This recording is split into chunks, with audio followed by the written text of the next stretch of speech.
Hunter S. Thompson and the Hells Angels, Part 3, Betrayal and Blood, opening with eerie silence, then sudden roar of Harleys and shouting voices, a blur of boots, fists, chaos. Hunter S. Thompson, you can ride with wolves, but sooner or later you'll get bitten. Part 1 was the entry, Part 2 was the ride, and now Part 3, the betrayal, the stomping, the book, and the legacy. This is how my strange and terrible year with the Hells Angels ended. In blood, paranoia, and ink. Section 1. The Breaking Point. Clips of tense bars, cops with batons, bikers glaring, storm clouds rolling in. The Angels tolerated me for a long time, longer than I expected. I was the outsider who didn't flinch, the writer who could drink, ride, and keep his mouth shut. But trust among outlaws is a fragile currency, and mine was running out. The cops were breathing down their necks. The press was circling like vultures. And I, Hunter S. Thompson, was scribbling notes for a book. They could smell it on me. Rumors started to ripple. Some thought I was a narc.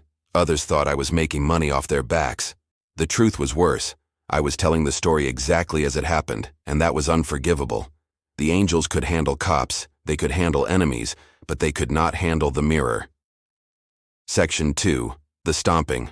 Grainy reenactment. A drunken party. Then violence exploding. Harleys rumble in the distance. It happened at a party. A dirty night thick with beer and paranoia. Words flew. Somebody accused me of stepping out of line, of cashing in on their chaos. Then the fists came, steel-toed boots hard and fast. I went down under a pile of angels, a blur of leather and rage. Ribs cracked, blood in my mouth, the roar of laughter and violence above me. They stomped me half to death. And then... silence. A voice cut through the madness. Don't kill him.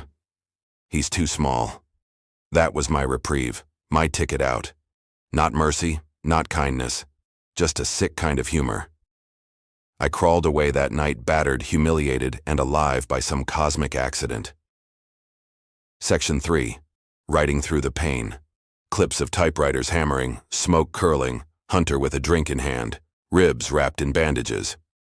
I left the Angels for good after that. No farewells, no explanations. You don't shake hands with men who stomp your ribs. You just disappear. But the story was still inside me, burning its way out. Every bruise was a paragraph. Every scar was a sentence. I locked myself away, pounding the typewriter like a man possessed.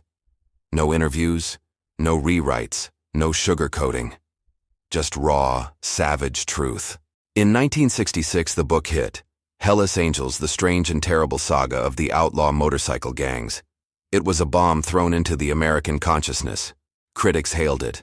Readers devoured it. The Angels hated it.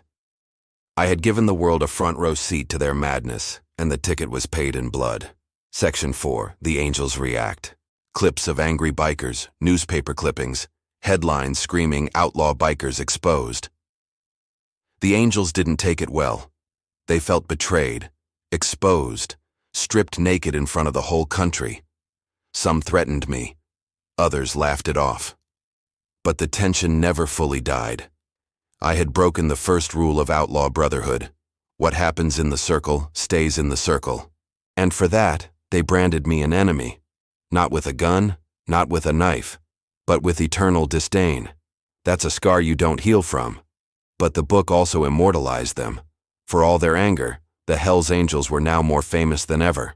Folk devils, outlaw celebrities. America couldn't look away. In a twisted way, I had given them exactly what they craved. Fear, notoriety, immortality. Section 5. The Legacy of Gonzo.